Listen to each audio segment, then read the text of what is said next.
Oui. Il va prendre un Papa, carton, évidemment. papa, C'est mérité pour Antoine comment tu Griezmann. trouves mon chapeau? Ne conteste absolument pas. Ton Cette chapeau. grosse surprise, promesse. Heureusement que- Ça fait rien. Et comment tu trouves ma cape de super-héros? Bon, il La faut pas lui cape. faire mal, il veut juste faire faute de correction, il sait parfaitement qu'il va être Comment averti dire? derrière. C'est pas grave. Et mes gants rouges, comment tu les Un trouves? avertissement, mais Tes gants. Ils sont rouges. Oui, on sait qu'ils sont rouges. un peu campé. Mais comment tu les Alors, trouves? il y avait peut-être encore Voyons de la voir. couverture. Attends. Je crois que j'ai besoin de mes super lunettes. Ah, voilà, maintenant tout est clair. Eh bien, ton chapeau d'abord, il est trop grand. On dirait une bassine. Et la cape, elle est trop longue. Tu es en train de la traîner par terre et ça ramasse toute la poussière d'ailleurs. Et tes gants, ils ne sont pas rouges, ils sont vert foncé. Tu es en train de me raconter des histoires là. Pas des histoires, une histoire.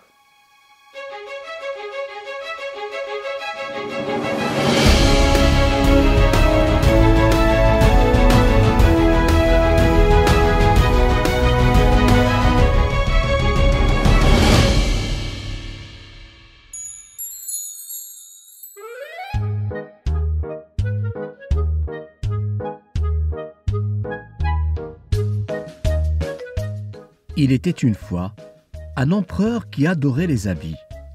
Le coquet s'en faisait confectionner des milliers.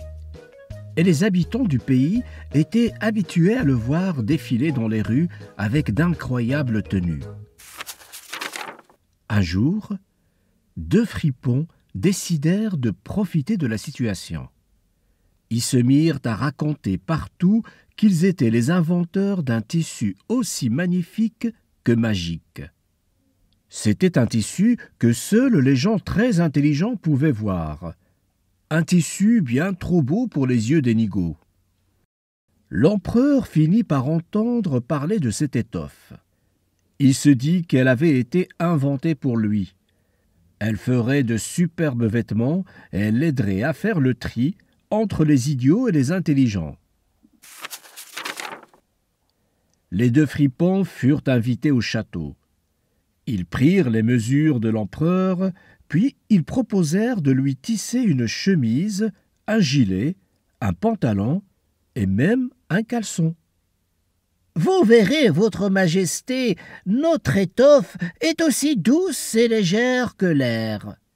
Il serait dommage de porter autre chose. » Une fois l'empereur parti, les deux fripons s'installèrent à leur métier à tisser et firent semblant de tisser. Au bout de quelque temps, l'empereur demanda à un ministre de contrôler le travail des tisserands. Le ministre fut surpris en voyant les métiers qui tournaient sans fil. Lui qui se pensait malin, il ne voyait rien, rien de rien. Pourtant, quand l'un des tisserands lui demanda « Ne trouvez-vous pas ce tissu éblouissant ?» De peur d'être pris pour un sot, le ministre répondit « Oui, éblouissant. Je vais dire à l'empereur que son habit étincelle comme le diamant. » Le lendemain, l'empereur envoya un deuxième ministre contrôler les tisserands. Devant les métiers à tisser, ce ministre-là fut aussi étonné que le premier. Lui qui se pensait malin, il ne voyait rien, rien de rien. Pourtant, quand l'un des tisserands lui demanda « Êtes-vous satisfait de voir comme l'habit a avancé ?» De peur de passer lui aussi pour un sot, le ministre répondit « Oui, très satisfait, et je vais dire à l'empereur que son habit est bientôt prêt. » Enfin vint le jour où les tisserands firent essayer sa tenue à l'empereur. « Magnifique !» s'écrièrent les deux fripons. L'empereur trembla devant l'évidence. Il n'était pas d'une grande intelligence, puisqu'il ne voyait rien, rien de rien. Mais pas question de l'avouer. Il dit donc « Parfait! Je vais m'habiller ainsi pour défiler cet après-midi. » « Cet habit vous va comme un gant !» dit l'un des tisserands.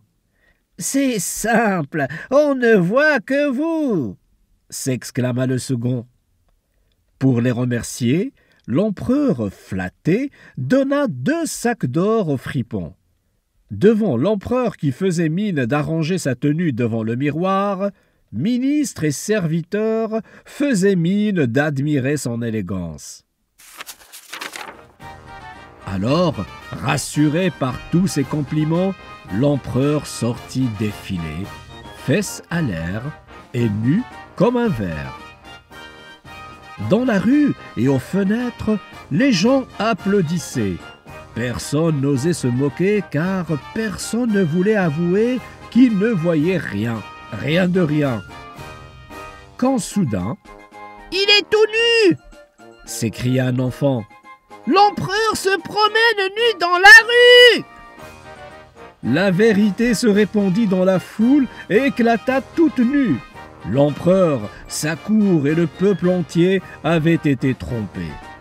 Seul un petit garçon intelligent et sûr de lui avait eu le cran de révéler la tromperie. Il n'y avait ni tissu ni habit.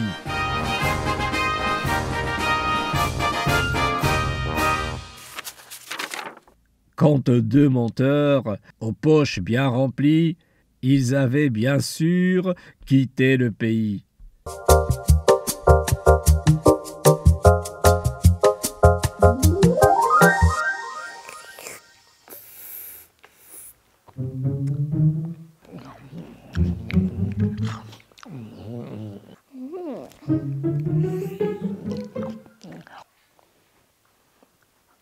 Succulent.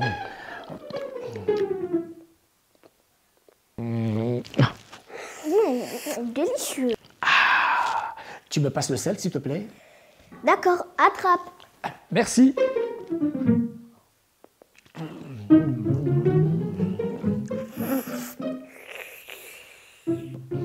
Trop bon.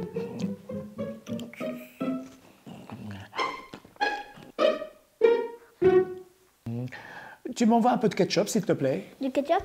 Ok. Attention.